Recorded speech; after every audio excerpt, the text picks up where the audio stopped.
Hi, I'm Anne. I'm a graduate student. I'm in my fourth year of my PhD program. I'm doing a collaboration here at the ChiLD Lab with Dr. Ronford and a friend and a colleague, Luis.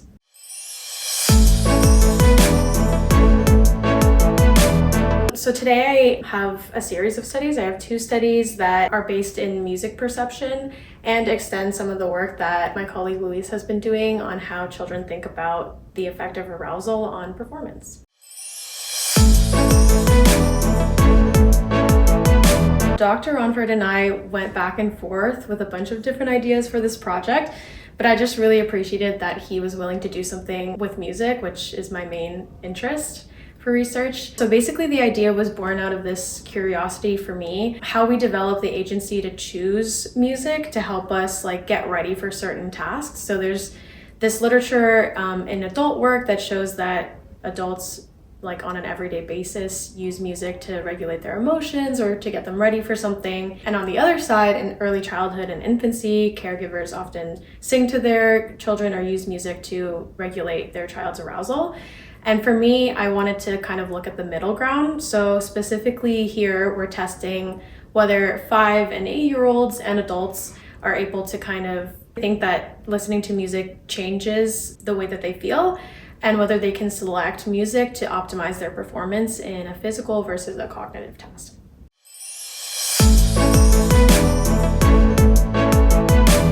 So with the first study, we were interested in asking children whether they think listening to music changes one's affect. And affect kind of refers to two different kind of dimensions. The first one is valence, so thinking about how positive or negative someone feels, and then the other one is arousal, so how much energy someone has from a lot to a little. And then the second goal after that was basically to test if they can apply that knowledge. So if kids do think that listening to music can change the way that you feel on this valence and arousal, then can they apply that understanding to select music that would be beneficial to get ready for a specific task, to meet certain task demands.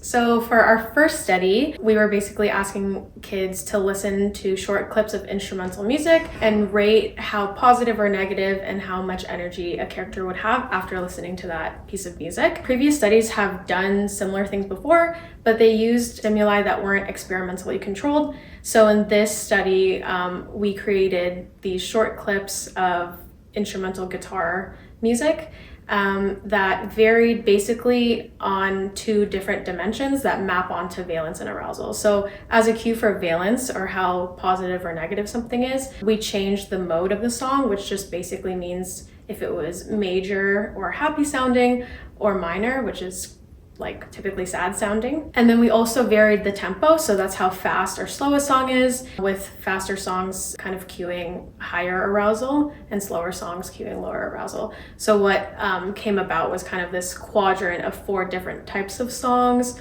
where something in a major mode and something fast would be happy, something slow but in a major key would be calm, something fast in a minor mode would be angry, and then something slower in a minor key would be sad. We weren't very concerned with those labels of happy, sad, calm.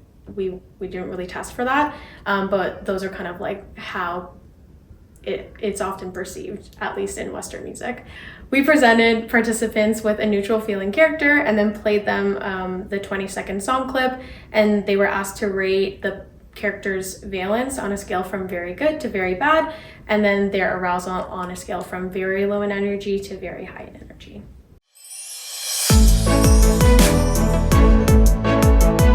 It was kind of difficult to record the stimuli, but in a very fun way. It was one of the times where I could just basically play music for a study, which was really fun. But we did have some trouble conveying anger. So a lot of our fast tempo in a minor mode songs, when we pilot them with adults, they were being rated as positively valenced. And honestly, that was a really interesting point that we might do follow-up studies on, why anger is often a difficult emotion to convey through instrumental music. But a lot of the challenges I faced were mainly with like the wording and phrasing for the trials, because we wanted to ask children about valence and arousal without obviously using those terms. So it was just a lot of collaboration with Dr. Ronford and Luis, but I think it turned out well.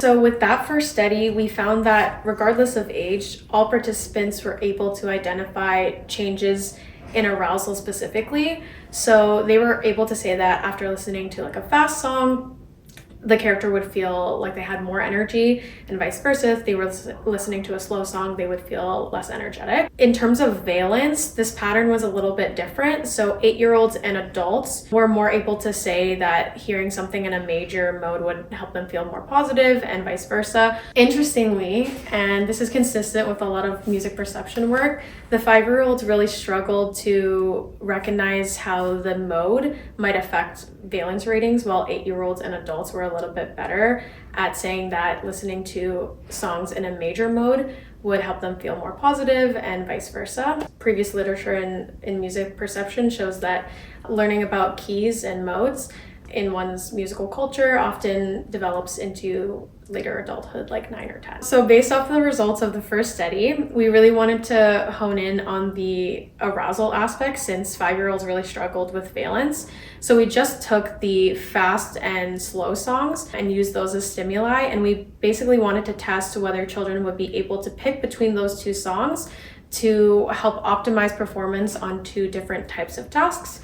So the first set were physical in nature, so running a race or pushing a cart across the yard. And then the other ones were cognitive, so something like completing a puzzle. We thought that if children can understand that selecting a specific song might affect your arousal or your energy level, then they would pick the faster songs for physical tasks, and then the slower song for cognitive tasks. And we found that hypothesis to be true with 8-year-olds and for sure with adults, and 5-year-olds didn't show any significant difference between the song selection across those 2 task types. So I thought it was really interesting that kids seem to be able to understand that listening to a specific piece of music might change your arousal. And we know from Luis's work that they also understand that different levels of arousal affect how much you can learn or pay attention. They affect your performance.